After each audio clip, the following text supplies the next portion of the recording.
This short film is the textbook definition of unsettling. Yes, I can spoil the strange thing about the Johnsons. Directed by Ari Aster, huge trigger warning for SA. The movie starts off with this dad named Sidney, who is also a poet, accidentally walking in on his son Isaiah playing with his cucumber. Sidney feels really bad for invading his son's privacy, so he tells him it's totally normal and then just leaves the room. The short film's really fucked up, I'm warning you right now. Little did he know, his son Isaiah was doing it to a photo of his dad. We're then introduced to Sidney's wife Joan, also known as Isaiah's mom. The family's getting their photo taken and Isaiah can't stop staring at his dad. It's really weird. 14 years later, their son Isaiah is now getting married to his wife. The mom Joan notices that her son Isaiah and her husband have disappeared. But when she goes looking for him, she sees her son essaying her husband. Joan becomes so uncomfortable that she acts like she never saw anything and they didn't see her either. As the years go on, Isaiah becomes increasingly jealous of his dad Sidney and his wife Joan's relationship. Sidney has been working on a memoir where he discusses the essay that he's endured from his son, titled Cocoon Man: Confessions by Sidney Johnson. Sidney was about to leave the typed up memoir on Joan's pillow as a way to come forward about what he's endured, until Isaiah shows up, warning him that he'll be destroying the copy and to never print any more again. After a New Year's Eve party, Isaiah's inappropriate behavior begins to show as he lashes out at his wife. Meanwhile, the dad Sidney is listening to a self-help tape in the bathtub because he has so much PTSD at this point. Then Isaiah breaks into the bathtub and essays his dad again and tells him to put that in his book. The whole time, Joan can hear everything, but she just tunes it out by watching TV. She knows what's going on, but everything is so traumatic and she doesn't know how to react to anything. The next day, Sidney gets another copy of Cocoon Man and attempts to run away from the house with it so that he can finally share his story. Isaiah tries to confront him, but Sidney makes a run for it, but then he gets hit by a van. And this man does not survive.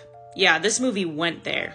After the funeral, Joan finally decides to confront her son Isaiah. She asks him about an incident that happened 10 years ago after Isaiah's prom night where Sidney just started crying in the bathroom for hours and she didn't know why. Now Joan knows that that was the start of the essay, but Isaiah keeps denying it and then decides to attack her, claiming that he loved him better than she ever did. The mom and son get into an intense fight where she actually has to use a sharp weapon on him out of self-defense. Enraged, Isaiah kicks her and then tries to shove her into the fireplace. Head first. Luckily, Joan reaches for a fire iron and saves her own life and unalives him instead. Joan then throws the last copy of the Cocoon Man into the fire as the credits roll, keeping the secret forever within the family. The end.